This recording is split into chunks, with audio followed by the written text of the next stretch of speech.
Yeah, and caffeine is flowing, Matt. It's a long night. We are barely a little bit getting a bigger picture here of the race for president. And you're showing us the Electoral College because this is the key number that we're looking at. Yeah, this is what it's all about. This is it. Up to 270 is what we need to get to, and we have some really critical states that still have to be called. So buckle up, including the blue wall of Wisconsin, Michigan, and Pennsylvania. This is going to be ever so critical to watch. The AP has yet to call Georgia, Arizona, Nevada. Conventional wisdom, let's just say Trump would carry those three. Kamala Harris would need to win all three. So much attention on Wisconsin, so much attention on Pennsylvania. And these are going to be late. Pennsylvania processing absentee ballots, just like Wisconsin, cannot begin counting until the morning of Election Day. So that process that we've seen in the city of Milwaukee replicated. 41 municipalities actually across the state of Wisconsin use Central Count. Pennsylvania replicating the same. Let's take a look at the latest results as they're coming in across the state in the race for president. 81% reporting. Donald Trump 51%, to Kamala Harris is 47%. The number you need to keep in mind if you're playing at home, 109,179. This is Trump's lead. What we need to do is think about all of these ballots, 108,000 in the city of Milwaukee alone, that are going to come in from the Central Count locations. How is that going to shake this up? How is this going to change the results? It's going to boost Democrats in some capacity. The question is how much, and if it offsets what Trump does in the rest of the state. Let's look at a couple key counties, and then we're going to bring our panel in to see what they're closely watching. In Dane County, now 96% reporting. Kamala Harris was 75%. This 24% is good for Republicans. Republicans wanted to see around 25% in Dane County. That's a high number for them. Waukesha County, where we have 95% reporting. Donald Trump at 59%. They would have liked that a little higher, to Kamala Harris's 40%. Ozaukee County, another critical county in the Wow counties, Waukesha, Ozaukee, Washington County. Trump at 55% to Kamala Harris's 43%. They would have liked to seen that a little higher, but once again, you're seeing some outstate numbers that are overperforming. You're seeing areas in Green Bay, in Appleton and Oshkosh potentially overperforming. We haven't seen those Central Count locations come in yet. If we look at Washington County, Trump's at 70%. They wanted to see this in Washington County, which was rather expected. A high number and high performance with 76% reporting. Let's bring in our panel. Former Republican Lieutenant Governor Rebecca Kleefisch, Milwaukee Mayor Cavalier Johnson. Mayor, let's start with you. When we look at Milwaukee County, for example, we have 108,000 ballots that are not in. Of those 60% of results that are in, Trump is at 32%. So if you split that potentially for what the absentee ballots may be, is that too high? Is that too high for Democrats that Trump is maintaining 32% in Milwaukee County right now? We have to continue watching what's going on in Milwaukee County. We know that just considering the political history in Milwaukee, that a number of those ballots will break for the vice president. We have to keep an eye on what's happening there. Rebecca, as you're looking at the map right now, and we're looking at the big overall number, and we've been talking about this tonight, right now at 100, Trump's lead is 108,000 with 81% reporting. Is that good news for Republicans as we sit here with 81% reporting? It's absolutely good news for Republicans. In fact, I'm hearing from one of the war rooms I'm in contact with tonight that they are expecting both Trump and Hovde to pull across the finish line narrowly, but I think one of the areas that may give them that narrow margin of victory is incidentally Milwaukee County, because there was an NBC News exit poll today among black voters. He had doubled his support. That is a huge and very, very important number and demographic in a race like this. We have yet to see the raw vote totals, but just from what you were hearing out in the street, doing door knocking, Mayor, is that happening? Were more black men in Milwaukee County considering or voting for Trump? Look, as I've gone and knocked on doors and talked to black men, either on the job, cleaning the festival grounds, or at their doorsteps, or at community events out in Milwaukee, and when you tell them what the stakes are in this election, when you talk about Donald Trump's history and the things that Kamala Harris would do for them and for their families and for our community and for our state and country as president, they say they're voting for Kamala Harris. Is that reflected in the results we're seeing right now, though? Look, there's more to come from Milwaukee tonight. Let's look at the Senate race and how this is comparing down ballot. As you mentioned, Wisconsin as being Wisconsin, perhaps, tonight in terms of how we vote. So we have 108,000 lead for Donald Trump with 82% reporting. When we look at the U.S. Senate, Hovde's lead is 57,916 with 82% reporting. There's a gap here in terms of the lead, and the conventional wisdom was, the campaign told me, Republicans told me leading up to this, that Trump would need to win by 1.5% for Hovde to win. Is that remaining true, and what are you hearing from inside the camps right now? I think that that's just logic. I mean, any seasoned political expert or analyst would tell you that the non-incumbent is going to track, in this case, about 1.5 percentage points behind President Trump in this case.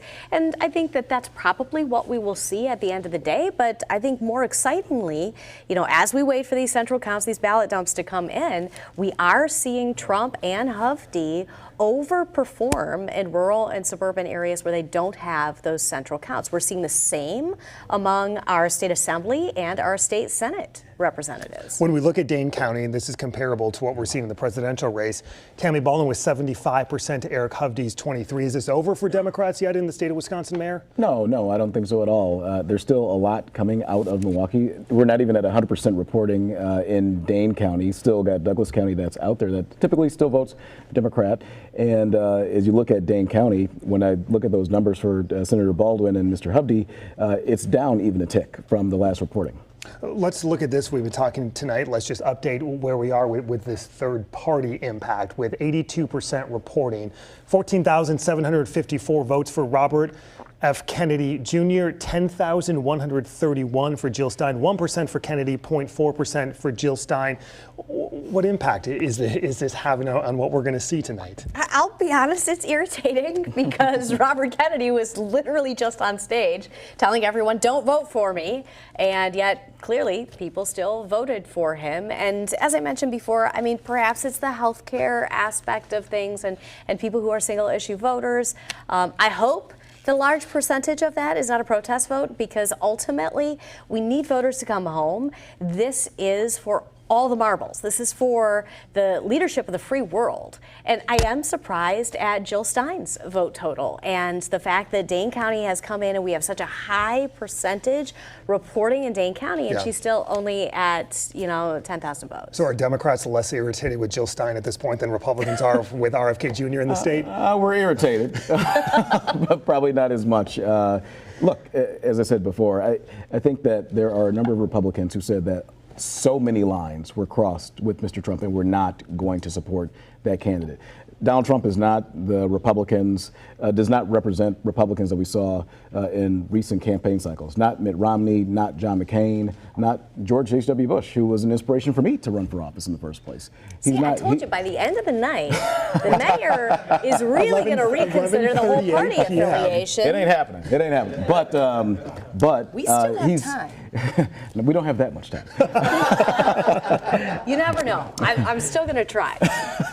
Wisconsin being Wisconsin right here as we continue to look at these results. I want to quickly look at Northeast Wisconsin because this is a critical area. We obviously are living here in the Southeast region, but this is critical to the statewide map. In Brown County, only 33% reporting, but we have Trump 56 to Kamala Harris's 42. He's ahead by 12,000 votes. He's overperforming at least now. I mean, you can say that. Okay. You get 33% reporting. I mean, we're talking about the Bow County, so Brown and Outagamie and Winnebago County. This is the 88th and the 89th Assembly District. The frustration here is you got 33% in, and you got all those central counts, those ballot dumps that are yet to come. All right, let's go on to Outagamie County then. We'll ignore Brown for the moment with 72% reporting. Trump 55 to Kamala Harris's 43%. He's ahead by 9,500. He's actually down, underperforming what he did in 2020 by about 1,000. We still have those results to come in. Yeah, but only 72% reporting. There you go. See? Winnebago County, though,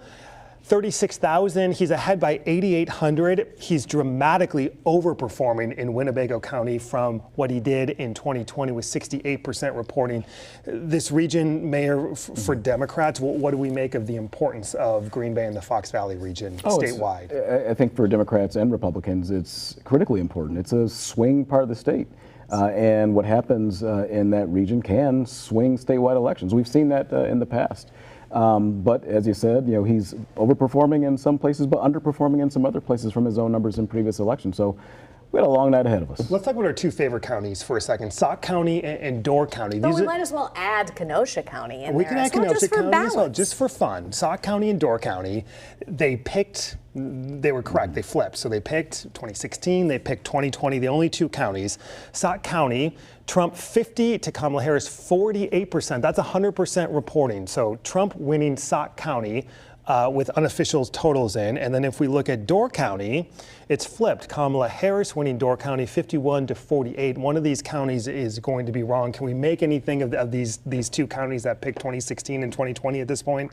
One of them is going to be famous in the morning. But the reason I wanted to add Kenosha County in is because that was a Wisconsin bellwether county for many, many years, but has flipped and become almost reliably red post-riot. And so I think that there are a lot of people, and in a lot of exit polls today, people were talking about not just the economy, but also immigration and law and order. And I think Kenosha County is one of those law and order counties. With 94% reporting, Trump ahead in Kenosha County by 4,600 votes.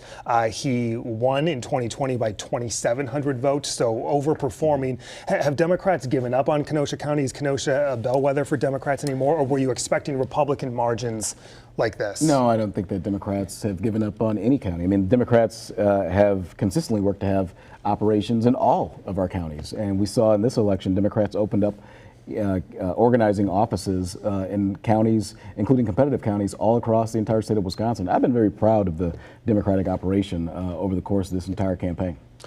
Take me big picture. We've talked a lot of details in the last couple of minutes. I mean, what do we make of where we sit with President and Senate at this moment? I feel really good about where we are. Obviously, there was that Senate seat in Ohio that flipped. I am hearing out of Pennsylvania that they may flip the majority in their state House of Representatives, and that they expect President Trump to win in Pennsylvania.